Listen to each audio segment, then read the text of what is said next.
Howdy y'all. Many have entertained theories on the lost city of Atlantis, which by most accounts was much more of a vast kingdom than a sprawling city. Much like when we're looking at Rome, we can find extensive evidence of Atlantis, which seems to imply if there truly was a worldwide unified culture or something which resembled it, then the lands of the earth must have allowed for this elaborate and nearly untraceable travel to occur. Upon request, and on doing some research into the subject matter of Atlantis has long eluded historians and common folk alike who sought to understand its meaning. Was it an allegory as concluded today by the mainstream narrative? Or can we look within the narrative and find details which may tie Atlantis to a real nation and a cataclysm? As Plato writes, the people of Atlantis besieged and decimated ancient Athens, arriving with a naval fleet beyond comprehension. However, as we will discover today, if Atlantis did indeed exist, it most likely was not attacking Athens, but instead was fleeing for safety as just a mere pocket, a small offshoot of a larger horde, who arrived at Athens escaping the cataclysm which destroyed their homeland. The Atlanteans bringing with them new beliefs, written language, and forms of architecture. Today, we will discuss the possibility of the ancient land of Atlantis, and if it was real, if it was related to the first men, and if the old world architecture which unified the world that we look at in all my other videos can be tapped into to help us understand this ancient past. We're going to be reading a few excerpts from the story of Atlantis, a geographical, historical, and ethnological sketch by W. Scott Elliott from the year 1914. This work is considered to be pseudoscience or downright fiction. However, at the time of its publication, it was meant to be taken with the utmost seriousness. In this work, the author claims that the history of the world, and indeed of Atlantis, is rooted in fact, and the history of Atlantis will account for hundreds, if not thousands, of architectural structures that we find worldwide that are all similar, the ones we often describe as Old World. To begin this work, Scott Elliott claims that throughout the history of the world, essentially, a plan has always been in place for humanity, for mankind. This plan revolves heavily around the number 7. Now, throughout this history, diving into it further, according to this story of Atlantis, there will be 7 unique root races. Each of the 7 will arise after a cataclysm. Following that, this new group will amalgamate with the other cultures of the world, becoming the dominant culture until another cataclysm resets the entire process. According to this, the last subrace of the Atlantean, or previous, the 4th root race, were the Mongolians, and the last pocket of true Atlanteans can be found within the populations of Japan. Now, within this story, we're told of the 7 unique root peoples of the world, we're currently in the 5th, known by the author as the Aryan. However, the author takes it one step further, claiming that of the 7 unique root peoples that will make up the history of mankind, each has its own subset of 7 unique sub-races, representing the growth of that people from the time directly after the cataclysm to the time directly before the next one. Quote, "From the time of the Greeks and the Romans onwards, volumes have been written about every people who in their turn have filled the stage of history. The political institutions, the religious beliefs, the social and domestic manners and customs have all been analyzed, cataloged, and countless works in many tongues record for our benefit the march of progress. Further, it must be remembered that of the history of the 5th race, we possess but a fragment, the record merely of the last family races of the Celtic and the first family races of the modern Teutonic stock. Of the first subrace of our Aryan, who inhabited India and colonized Egypt in prehistoric times, we know practically nothing. And the same may be said of the Chaldean, Babylonian, and Assyrian nations who composed the second subrace. For the fragments of knowledge obtained from the recently deciphered hieroglyphs and inscriptions on Egyptian tombs and Babylonian tablets can scarcely be said to constitute complete history. The Persians, who belonged to the 3rd or Iranian subrace have, it is true, left a few more traces, but of the earliest civilizations of the Celtic or fourth subrace, we have no records at all.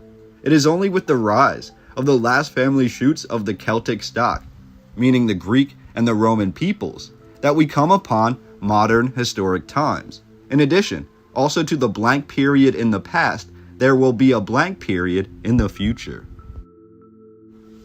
Catastrophes too, on a scale such as not yet been experienced during the life of our present fifth race, took place on more than one occasion during the progress of the fourth, the Atlanteans. The destruction of Atlantis was accomplished by a series of catastrophes varying in character from great cataclysms in which whole territories and populations perished to comparatively unimportant landslips such as occur on our own coast today. When the destruction was once inaugurated by the first great catastrophe, there was no intermission in the minor landslips, which continued slowly but steadily to eat away at the continent. 4 of the great catastrophes stand out above the rest in magnitude. The first took place in the Miocene age, about 800,000 years ago. The second, which was of less importance, occurred about 200,000 years ago. The third, about 80,000 years ago, was one of great destruction. It destroyed all that remained of the Atlantean continent, with the exception of the island to which Plato gave the name Poseidonis, which in its turn was submerged in the fourth and final great catastrophe that occurred in the year 9464 BC. End quote. Now, as we discuss the proof of this Atlantean continent, the root for all of mankind, according to this story, a massive landmass which stretched across what is today the Atlantic Ocean, the progenitors for modern man, we have 5 major forms of what the author says is proof.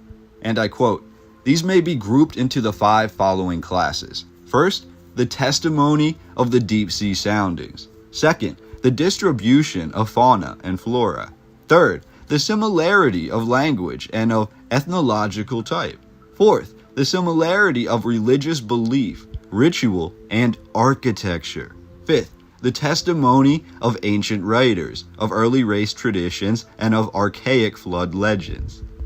Now, this is very interesting because as we look into number 1 here, being the deep sea soundings, this is a relatively recent development, especially at the time that this paper or this knowledge was published, 1914.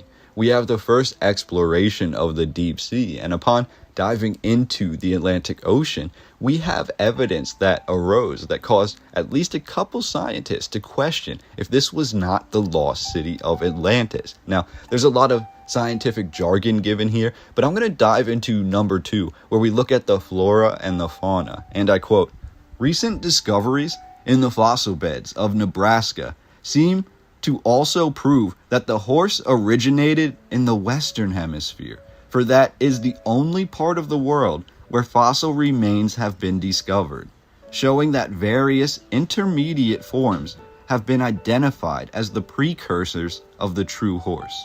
It would therefore be difficult to account for the presence of the horse in Europe except on the hypothesis of continuous land communication between the 2 continents. Seeing that it is certain that the horse existed in a wild state in Europe and Asia before his domestication by man, which may be traced back almost to the Stone Age.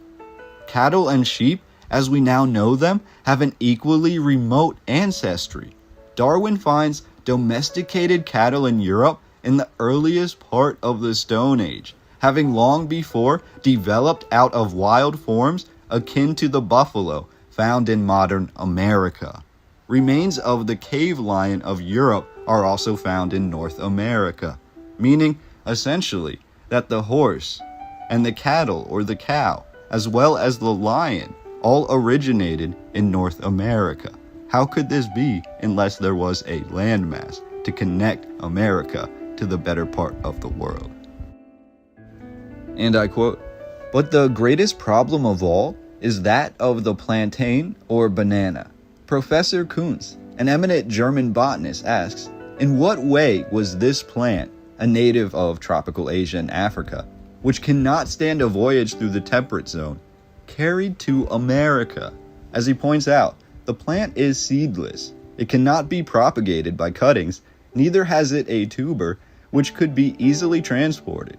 Its root is tree-like. To transport it would require special care, and it could not stand a long transit. The only way in which he can account for its appearance in America and in the fossil record is to suppose that it must have been transported by civilized men at a time when the polar regions had a tropical climate.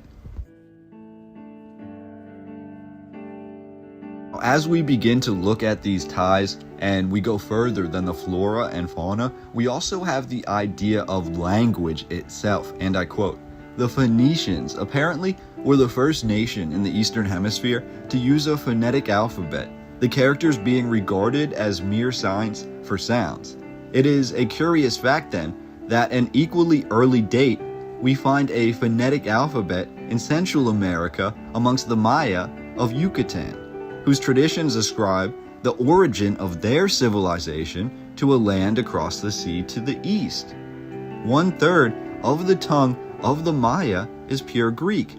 Who brought the dialect of Homer to America? Or who took to Greece that of the Mayas? Greek is the offspring of the Sanskrit. Is Maya?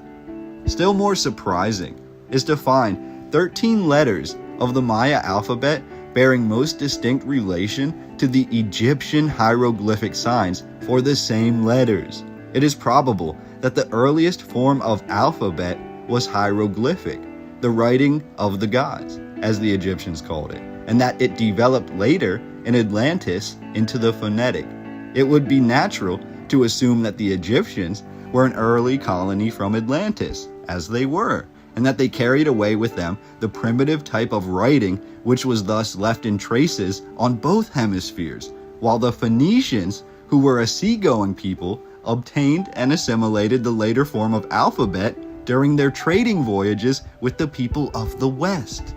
As we look past just the root of language, which, as we stem from the beginning, from the earliest forms of language we can find, we do find traces of the same root all around the world. But to take it one step further, when we look at the hieroglyphs and the ancient artwork, the earliest artwork found in Egypt, which we now know, at least according to this work, was an offshoot of Atlantis, one of the first offshoots that survived. We find in these artistic depictions from ancient Egypt that there were 4 distinct groups of people which made up the world, or made up Atlantis. This would be the yellow, the white, the red, and the black. Now, according to the Atlantis story, this is a quote we have: "The ancient Egyptians depicted themselves as red men, much of the same complexion that exists today amongst the Native Americans. The ancient Peruvians appear from numerous examples of hair found in their burial mounds to have been a light-skinned, auburn-haired race. A remarkable fact about the Native Americans, and one which is a standing puzzle to ethnologists, is the wide range of color and complexion to be found among them. We have the lighter tint of the Menominee, Dakota, Mandan, and Zuni tribes, just to name a few, many of which have the light skin and auburn hair. Then we have the tribes of Kairos, of Kansas, and the now extinct tribes of California, all said to be of a much darker complexion. The Native American races run through every shade. We shall see by how the diversity of complexion on the American continent is accounted for in this story of Atlantis." And it's not just from the descriptions of the ancient people that we can make these ties to Atlantis, that we can say there was some sort of unified culture, that all of these distinct, that some would say were vastly different looking groups came from, even though they were all part of the same people.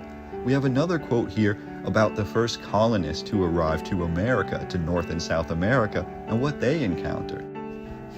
And I quote, "Nothing seems to have surprised the first Spanish adventurers in Mexico and Peru more than the extraordinary similarity to those of the Old World, of the religious beliefs, the rites and emblems which they found established in the New. The Spanish priests regarded this similarity as the work of the devil. The worship of the cross, by the Native Americans, and its constant presence in all their religious buildings and ceremonies was the principal subject of their amazement. And indeed, nowhere, not even in India and Egypt, was this symbol held in more profound veneration than amongst the primitive people of America, while the meaning underlying its worship was identical.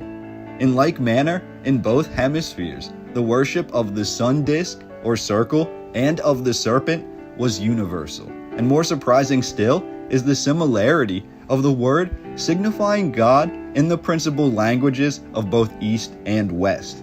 Compare the Sanskrit Dios or Deus, Pitar, the Greek Theos or Zeus, the Latin Dios or Jupiter, the Celtic Dia or Tia. The rites of their sun and fire worship closely resembled the same rites as the early Celtic people of Britain and Ireland, and like the latter, they claimed to be the children of the sun. The people of America also used an ark or arga, and the universal sacred symbols which we find in India, Chaldea, Assyria, Egypt, Greece, and amongst the Celtic people were all present in America. Lord Kingsborough, in his Mexican Antiquities, says, as amongst the Jews, the ark was a sort of portable temple in which the deity was supposed to be continually present, so amongst the Mexicans, the Cherokees, and the Native Americans, an ark was held in the highest veneration and was considered an object too sacred to be touched by anyone but the priest. So as you can see, we have similarities to the roots of this worship, from primitive creatures to creatures of thought, of understanding, of ability. It all seems to occur with the spread of this Atlantean knowledge. Now, whether this Atlantean knowledge came from one massive Atlantean continent, that's what we're looking to prove today. But as we look at the Ark, things like the Ark of the Covenant and things that became quintessential to religion later on, we also have the Ark of architecture, and we have religious architecture that goes from Atlantis and then is evidently submerged, but we have buildings of the same status, of the same stature, being created by these architects who fled from Atlantis and then ended up on the old world cities that we discussed today. And some of them are new world cities that have the same old world style, Star Fort style architecture that we always question, and we have these narratives that are given nowadays that don't make a lot of sense. But according to the story of Atlantis, we have a few quotes that can stand out and help us in this research. And I quote, "As to religious architecture, we find on both sides of the Atlantic that one of the earliest sacred buildings is the pyramid. Doubtful as are the uses for which these structures were originally intended, one thing is clear, that they were closely connected with some religious idea or group of ideas. The identity of design in the pyramids of Egypt and those of Mexico and Central America is too striking to be a mere coincidence. True, some, the greater number, of the American pyramids are of the truncated or flattened form, yet according to Bancroft and many others, many of those found in Yucatan, and notably those near Palenque, are pointed at the top in true Egyptian fashion. The vast remains of cities and temples in Mexico and Yucatan also strangely resemble those of Egypt. The false arch, horizontal courses of stone, each slightly overlapping the other, is found to be identical in Central America, in the oldest buildings of Greece, and in Etruscan remains. The mound builders of both eastern and western continents formed similar mounds over their dead and laid the bodies in very similar stone coffins. Both continents have their great serpent mounds." And I quote, "The Gauls possessed traditions of Atlantis which were collected by the Roman historian Timagenes, who lived in the 1st century BC. In this, there were 3 distinct people who dwelt in ancient Gaul. First, the indigenous population, the remains of Lemuria. Second, the invaders from the distant island of Atlantis. And third, the Aryan Gauls. The Toltecs of Mexico trace themselves back to a starting point called Atlan. The Aztecs also claim to come from Atlan. Amongst the Native Americans of North America, there is a general legend believed by most that their forefathers came from a land, quote, towards the sun rising. The Iowa and Dakota Native Americans specifically, according to Major J. Lind, believe that all the tribes of Native Americans were formerly one, and they all dwelt together on an island that sat towards the sunrise. In this legend, these Native Americans crossed the sea in huge canoes in which the Dakota of old apparently floated for weeks until they finally reached dry land. The Central American legends state that a part of the American continent once extended far into the Atlantic Ocean, and that this region was destroyed by a series of frightful cataclysms. It is curious then that this seems to confirm the Celts of Britain and their legend that part of their country once extended far into the Atlantic Ocean and was destroyed by a series of 3 catastrophes, as mentioned in the Welsh tradition.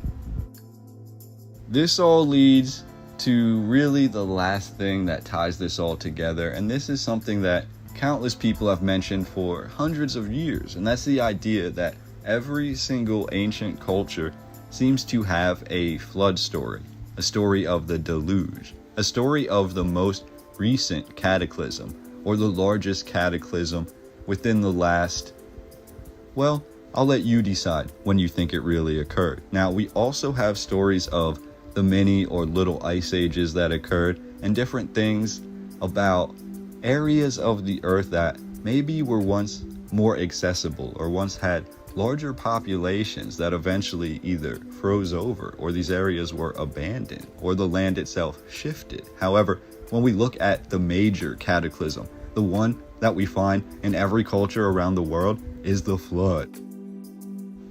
The last quote I want to give from the story of Atlantis is this, and I quote, "The marvelous uniformity of the flood legends on all parts of the world alone remains to be dealt with. Whether these are some archaic version of the story of the lost Atlantis and its submergence, or whether they are echoes of a great cosmic parable, once taught and held in reverence in some common center, whence they have reverberated throughout the world, does not immediately concern us. Sufficient for our purpose, it is to show the universal acceptance of these legends. It would be needless and a waste of time and space to go over these flood stories one by one. Suffice it to say that in India, Chaldea, Babylon, Media, Greece, Scandinavia, China, amongst the Jewish people and amongst the Celtic people of Britain, the legend is absolutely identical in all essentials." End quote. And that just about wraps up the narrative of Atlantis that I'd like to share with you today. Now, just for reference, this is only really going over the first 12 pages of the book I presented to you, The Story of Atlantis, published in 1914. Now, this amazing work, if you want to dive into it, I will link down below. Before we go, I want to give a big thank you to my supporters on PayPal: Carrie Lynn, Andrea Clark Martin, Larry Strickland, Jeremy Jan, Ramblin' Entertainment, Drumstick, Urban Instrumentalist, Goodlander for all the awesome piano that you hear in my videos, Logan Roth, Nicole Roush, Passan. A special thanks also to the channels that have helped me to grow, and I think you should also check them out: John Levi, Mind Unveiled, Paul Cook, Told in Stone, Bill Miller Flip, and Autodidactic 2, just to name a few. These are channels that I always enjoy personally. If you want to support me, you can feel free to at this link, but otherwise, thanks for being here to bask in the ambience that is the strange and hidden history of Atlantis. Certainly share this video where you can, like it, subscribe, and help me to reach my goal of 100,000 subscribers before the end of this year. Thank you. Cheers, y'all.